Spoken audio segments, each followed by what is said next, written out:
कल्पना कीजिए एक ऐसी दुनिया की जहां मौत अंत नहीं है, जहां हमारे विचार, यादें और व्यक्तित्व हमारे नश्वर शरीर से परे जा सकते हैं और अनिश्चित काल तक मौजूद रह सकते हैं।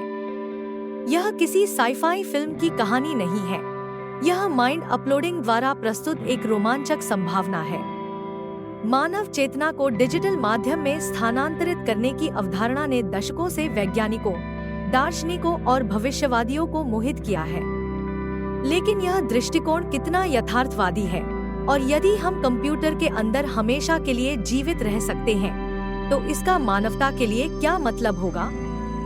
माइंड अपलोडिंग में पहला कदम मस्तिष्क के तंत्रिका कनेक्शनों का एक अविश्वसनीय रूप से विस्तृत मानचित्र बनाना है, जिसे कनेक्टोम के नाम से जाना जाता है।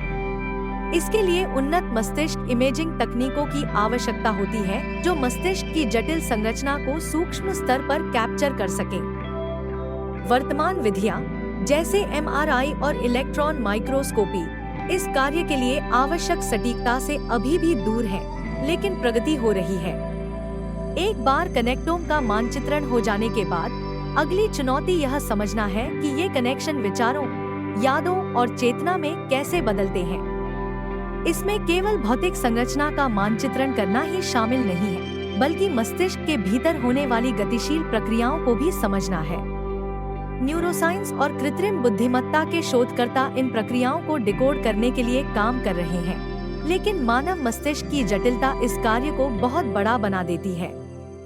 यहाँ तक कि यदि हम तकनीकी बाधाओं को भी पार कर लें, माइंड अपलोडिंग कई नैतिक और दार्शनिक प्रश्न उठाता है।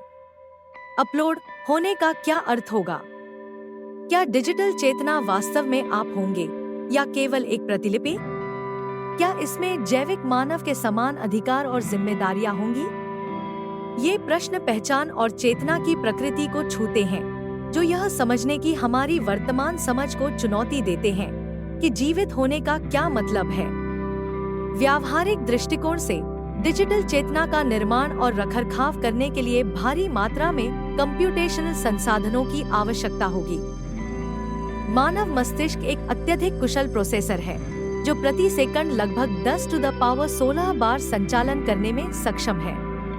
इसे कंप्यूटर में अनुकरण करने के लिए हार्डवेयर और सॉफ्टवेयर दोनों में महत्वपूर्ण प्रगति की आवश्यकता होगी। इसके अलावा अपलोड किए गए मन की सुरक्षा और गोपनीयता सुनिश्चित करना सर्वोपरि होगा।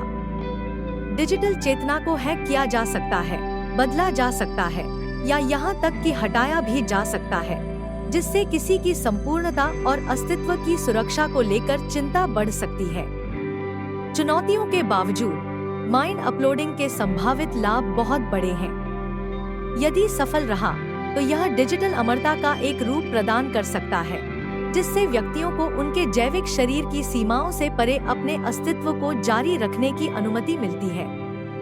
यह अंतरिक्ष अन्वेषण जैसे क्षेत्रों में क्रांति ला सकता है, जहां डिजिटल प्राणी उन परिस्थितियों का सामना कर सकते हैं जो मनुष्यों के लिए घातक होंगी।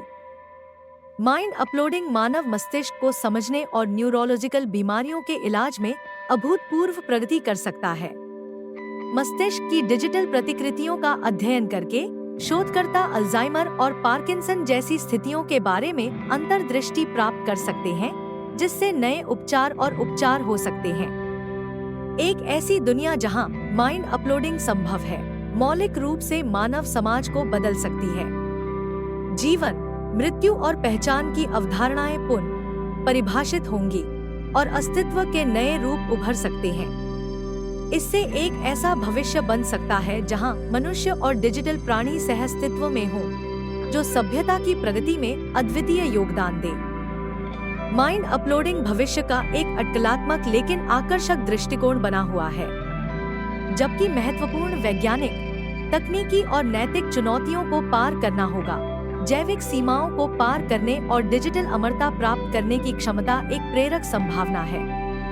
जैसे जैसे शोध प्रगति करता रहेगा, कंप्यूटर के अंदर हमेशा के लिए जीवित रहने का सपना एक दिन वास्तविकता बन सकता है, जो चेतना और अस्तित्व की खोज में एक नई सीमा प्रदान करेगा। तो क्या आपको हमारा वीडियो पसंद आया? अगर हाँ, तो कृपया लाइक और सब्सक्राइब करना न भूलें और ऐसी ही और भी बेहतरीन सामग्री के लिए हमारे चैनल को देखते रहें।